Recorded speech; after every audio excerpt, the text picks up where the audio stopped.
চাটা তো খাইলামই। আপনার বক্তব্য নাকি নেট দুনিয়ায় ভাইরাল, তাই আমি ভাবছিলাম আমার এলাকার মধ্যে একটা মিটিং করবো আপনার নিয়ে, আপনি একটু ভাষণ দিবেন। আপনার যদি সময় থাকে একটু চলেন আমার সাথে, যে ভাষণটা দিয়ে।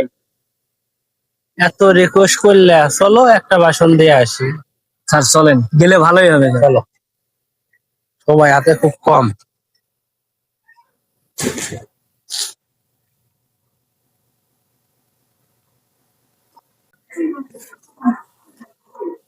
স্যার এই যে সামনে আপনার আসন আছে স্যার।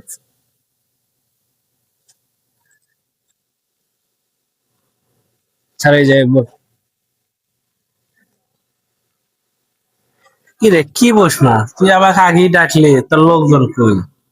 স্যার আমি তো কালকে আয়োজনের প্রস্তুতি নিছি। আপনার 200 চেয়ার, দুটো বক্স সেট এইরকম মানে সব আনছি, আবার মাইকিংও করছি এলাকা, পুরো এলাকা যে লোক আসবে। আগে আমাকে নিয়ে আইলা, কোনো কোনো লোকজন নাই, কার হাতে মিটিং করবো?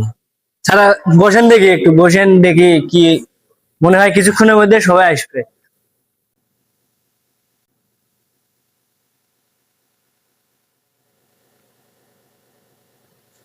ওই যে স্যার লোক আসছে লিখছে দলে দলে, হে ভাইরা আসেন আসেন আসেন, চালু আসেন, মিটিং এ অ্যাটেন্ড হন।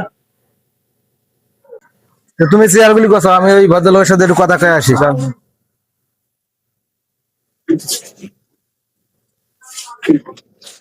কিসের মিটিং? আমি আছি ডেকোরেটর থেকে, আমার ডেকোরেটরের জিনিসপাতি নিয়ে যাবো, আর এক জায়গায় প্রোগ্রাম আছে, এই প্রোগ্রামে আমার জিনিসপাতি দেওয়া লাগবে। কিসের মিটিং?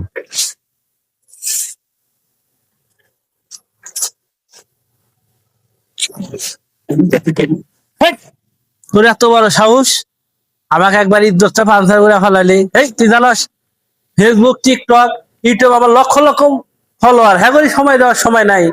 আর তুই আমাকে এত বড় একটা মিটিং এ আমাকে একবার ইজ্জতটা পাঞ্চার করে ফেলাইছিস, আর কখনো আমাকে ডাকবি না। ভুল হয়ে গেছে স্যার, ভুল হয়ে গেছে।